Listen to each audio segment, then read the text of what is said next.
আসসালামু আলাইকুম। বিবিসি আন্তর্জাতিক বিশ্ব সংবাদে আপনাকে স্বাগত। শুরুতে সংবাদ শিরোনাম, পরে বিস্তারিত। বাংলাদেশের সর্বশেষ গুরুত্বপূর্ণ আপডেট সংবাদে আপনাকে স্বাগত। শুরুতেই সংবাদ শিরোনাম, পরে বিস্তারিত। প্রথমেই জানাবো আমাদের হাতে থাকা সর্বশেষ গুরুত্বপূর্ণ সবথেকে তাজা আপডেট সংবাদ। চট্টগ্রামে জামাত ইসলামের এমপি শাহজাহান চৌধুরীর পায়ে গুলি করে হত্যার অডিও ফাঁস। জামাত নেতা শাহজাহান চৌধুরীকে গুলির পরিকল্পনার একটি অডিও ফাঁস হয়েছে। চট্টগ্রাম ১৫ আসনের সংসদ সদস্য শাহজাহান চৌধুরীকে লক্ষ্য করে তার পায়ে গুলি করার পরিকল্পনার কথা বলা হয়েছে। এমন একটি অডিও সামাজিক যোগাযোগ মাধ্যমে ছড়িয়ে পড়ার পর লোহাগড়া সাতকানিয়া এলাকায় ব্যাপক চাঞ্চল্যের সৃষ্টি হয়েছে। ফাঁস হওয়া অডিওতে সংসদ সদস্যের দীর্ঘদিনের ব্যক্তিগত সহকারী হিসেবে পরিচিত আরমান উদ্দিনের কথোপকথন রয়েছে বলে দাবি করা হচ্ছে। এ বিষয়ে খুবই গুরুত্বপূর্ণ সংবাদ জানাবো, সঙ্গেই থাকুন। এদিকে সাবেক প্রতিমন্ত্রী ও বিএনপির ভাইস চেয়ারম্যান হারুন আর রশিদ আর নেই। সাবেক প্রতিমন্ত্রী বিএনপির ভাইস চেয়ারম্যান হারুন আর রশিদ মারা গেছেন। ইন্না লিল্লাহি ওয়া ইন্না ইলাইহি রাজিউন। আজ রাজধানীর বাংলাদেশ স্পেশালাইজড হাসপাতালে চিকিৎসাধীন অবস্থায় তিনি মারা গেছেন। হারুন আর রশিদ ব্রাহ্মণবাড়িয়া ৩ সদর ও বিজয়নগর আসনের সাবেক ৫ বারের সংসদ সদস্য। এবারে জানাবো সরকারের ৪ মাসে আইন শৃঙ্খলা নিয়ে জনমনে উদ্বেগ। পুলিশের মধ্যে ভীতি বাড়ছে, নৃশংস খুন এবং নারী নির্যাতন। বিএনপি সরকার আবারও ক্ষমতায় আসার পর দেশজুড়ে সহিংস কার্যক্রম শুরু হয়েছে, বিশেষ করে তাদের নিজ দলের মধ্যে আধিপত্যের লড়াই। চট্টগ্রামে যুবদল নেতাকে দিনে দুপুরে রাস্তায় আরেক বিএনপির নেতারা গুলি করে হত্যা। এছাড়াও দেশের বিভিন্ন জায়গায় এই ধরনের হত্যাকাণ্ডের ঘটনা ঘটছে। যেমন তারা ২০০৬ সাল পর্যন্ত ক্ষমতায় থাকাকালে দেশজুড়ে যেমন ত্রাসের রাজত্ব তৈরি হয়েছিল, ঠিক একই কায়দায় বিএনপি আবারও একইভাবে রাষ্ট্র পরিচালনা করছে। জনমনে বিএনপির প্রতি একটু আস্থা নেই, কারণ তারা যে কোনো সময় বিএনপির বিরুদ্ধে কার্যক্রম কথা বলতে শুরু করেছে। সারা দেশ জুড়ে শিশু হত্যা, নারী ধর্ষণ সহ এমন কোনো ঘটনা নেই যেটি বর্তমান সময় ঘটছে না। তারপর বিএনপির উপর মানুষ ভরসা রাখবে কি করে? এরপর জানাবো যুবদল কমিটিতে পদ না পেয়ে ফেসবুক লাইভে এসে হাউমাউ করে কান্না।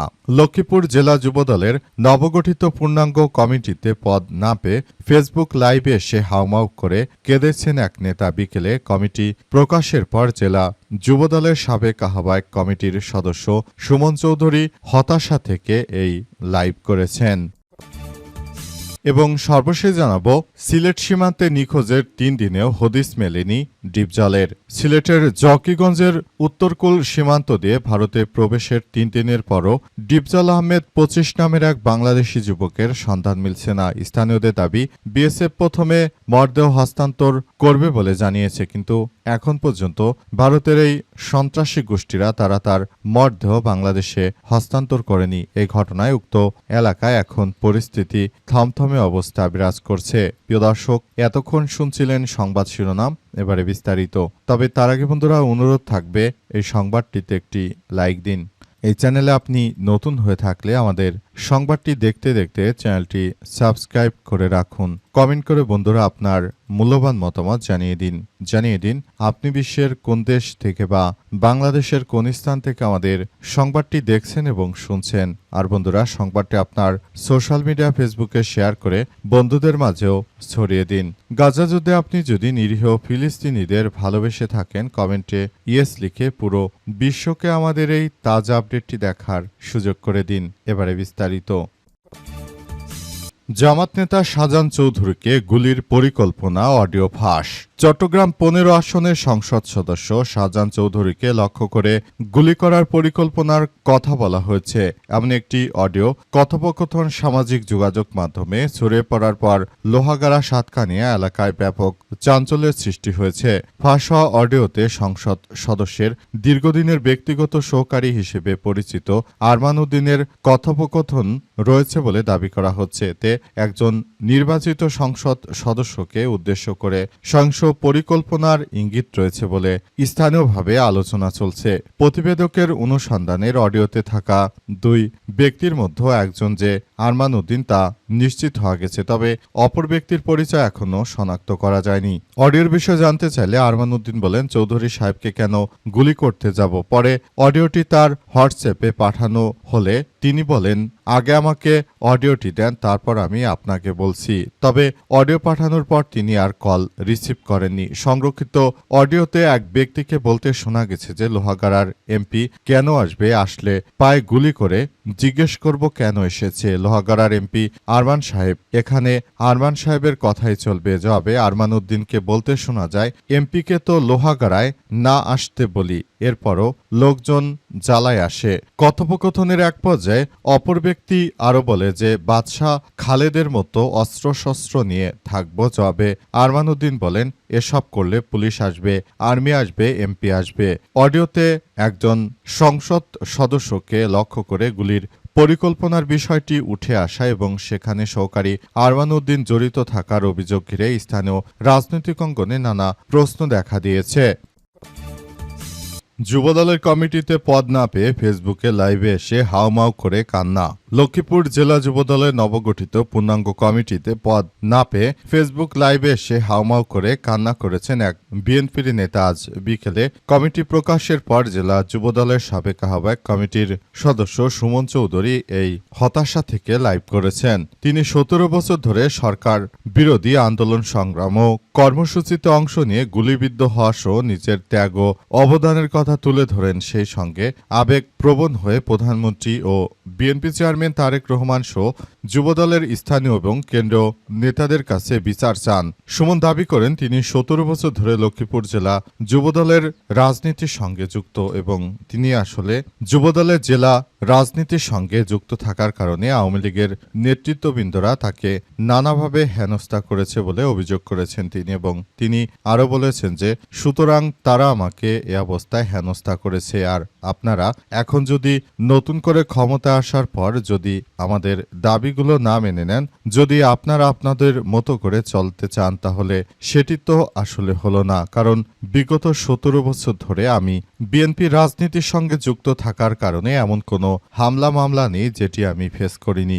এত ত্যাগ তিতিক্ষার পর নতুন কমিটিতে আমার মতো লোকের যদি জায়গা না হয়, তাহলে আপনারা যে হাইব্রিডদের জায়গা দিয়েছেন, আমি বলতে চাই যে এই হাইব্রিডদেরকে সরিয়ে মূলত যারা দলের জন্য কাজ করে সেসব নেতৃত্ববৃন্দদেরকে অবশ্যই জায়গা দিতে হবে। যদি সেটি আপনারা করতে না পারেন, তাহলে ভবিষ্যতে এটি আমাদের সবার জন্য এক ভয়াবহ বিপর্যয়কর পরিস্থিতির সৃষ্টি হতে পারে বলে এমন আশঙ্কার কথা জানিয়েছেন তিনি। সাবেক প্রতিমন্ত্রী ও বিএনপির ভাইস চেয়ারম্যান হারুন আর রশিদ আর নেই। সাবেক প্রতিমন্ত্রী ও বিএনপির ভাইস চেয়ারম্যান হারুন আর রশিদ মারা গেছেন। ইন্না লিল্লাহি ওয়া ইন্না ইলাইহি রাজিউন। আজ রাজধানী বাংলাদেশ স্পেশালাইজড হাসপাতালে চিকিৎসাধীন অবস্থায় তিনি শেষ নিঃশ্বাস ত্যাগ করেছেন। বিএনপির মিডিয়া সেলের সদস্য সাইরুল কবির খান আমাদের বিষয়টি নিশ্চিত করেছেন। হারুনুর রশিদ ব্রাহ্মণবাড়িয়া ৩ সদর ও বিজয়নগর আসনে সাবেক 5 বারের সংসদ সদস্য, সাবেক ত্রাণ ও নৌপরিবহন প্রতিমন্ত্রী ও বিএনপির ভাইস চেয়ারম্যান হিসেবে দায়িত্ব পালন করেছেন। তার মৃত্যুতে ব্রাহ্মণবাড়িয়া সহ সারা দেশে শোকের মাতম বইছে। তার মতো একজন বয়োজ্যেষ্ঠ নেতৃত্বকে হারিয়ে বিএনপি চরমভাবে দিশেহারা হয়ে পড়েছে। বিএনপির সরকারের পক্ষ থেকে আসলে বলা হচ্ছে, এই ধরনের অনাকাঙ্ক্ষিত মৃত্যুর ঘটনা আমাদের কারো জন্যই আসলে গ্রহণযোগ্য নয়। এটি বলতে চাই যে সবার জন্য এক ভয়াবহ বিপর্যয়কর পরিস্থিতির সৃষ্টি করছে। নতুন করে এই ধরনের কার্যক্রম যে চলমান অবস্থায় রয়েছে, এটি আসলে আমাদের সবাইকেই নানাভাবে ভাবিয়ে তুলছে বলে এমন কথাই নিশ্চিত করা হয়েছে। এবং আরো বলা হচ্ছে যে বিএনপির এই বর্ষিয়ান নেতার মতো নেতা আর বিএনপির দলে একটিও নেই। তার মৃত্যুতে ব্রাহ্মণবাড়িয়া সহ দেশের রাজনৈতিক অঙ্গনে শোকের ছায়া নেমে এসেছে। ইতিমধ্যে বিভিন্ন রাজনৈতিক, সামাজিক ও পেশাজীবী সংগঠনের নেতারা তার মৃত্যুতে গভীর শোক প্রকাশ করেছেন এবং মরহুমের বিদেহী আত্মার প্রতি মাগফিরাত কামনা করেছেন। বিএনপির নেতৃত্ববৃন্দরা তারা মূলত সবাই ইনার মৃত্যুতে শোকে সন্তপ্ত হয়ে পড়েছে।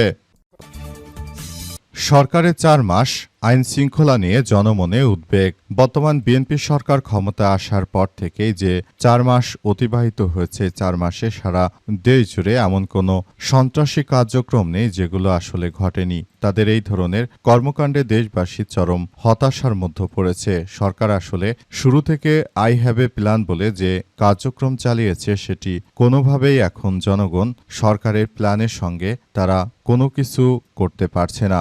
সরকার শুধুমাত্র জনগণকে প্ল্যানের কথা বললেও এখন প্রায় প্রতিটি সেক্টরে তারা ভ্যাট ট্যাক্সকে অন্তর্ভুক্ত করে দিয়েছে। তারা মূলত এমন কিছু করতে চাইছে যেটা কোনোভাবেই দেশের জনগণের জন্য ভালো দিক হচ্ছে না বলে এমন কথাই জানানো হচ্ছে। দিনে দুপুরে মানুষ হত্যা, চাঁদাবাজি, রাহাজানি এমন কোনো সন্ত্রাসী কার্যক্রম নেই যেটি বর্তমান সময়ে আসলে হচ্ছে না। সুতরাং বিষয়গুলোকে এখনই সরকার যদি গুরুত্ব সহকারে না দেখে তাহলে ভবিষ্যতে তাদের জন্যই এক ভয়াবহ ও কার্যক্রম সৃষ্টি হতে পারে বলে এমন আশঙ্কার কথা অনেকেই বলাবলি করছে।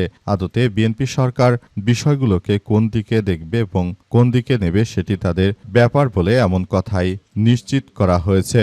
নতুন করে যেসব আক্রমণগুলো হচ্ছে এর মধ্যে বিএনপির দলীয় কোন্দল, বিএনপির চাঁদাবাজি, রাহাজানি, সন্ত্রাসী, টেন্ডারবাজি, এছাড়াও আন্ডারওয়ার্ল্ডের যারা মাফিয়া রয়েছে তাদেরকেও এই বিএনপির নেতৃত্ববৃন্দরাই জাগিয়ে তুলছে। অতীতে যখন বিএনপি সরকার ক্ষমতায় এসেছিল ঠিক একই কায়দায় সারা দেশ জুড়ে এক ত্রাসের রাজত্ব আসলে সৃষ্টি হয়েছিল। বর্তমান সময়েও একই অবস্থা দেখা যাচ্ছে। বিষয়গুলো খুবই গুরুত্ব সহকারে দেখভাল করা হচ্ছে। আদতে বিএনপি রাষ্ট্র কি সঠিকভাবে পরিচালনা করতে পারবে কি পারবে না সেটি নিয়েও জনমনে ব্যাপক সংশয় দেখা দিয়েছে।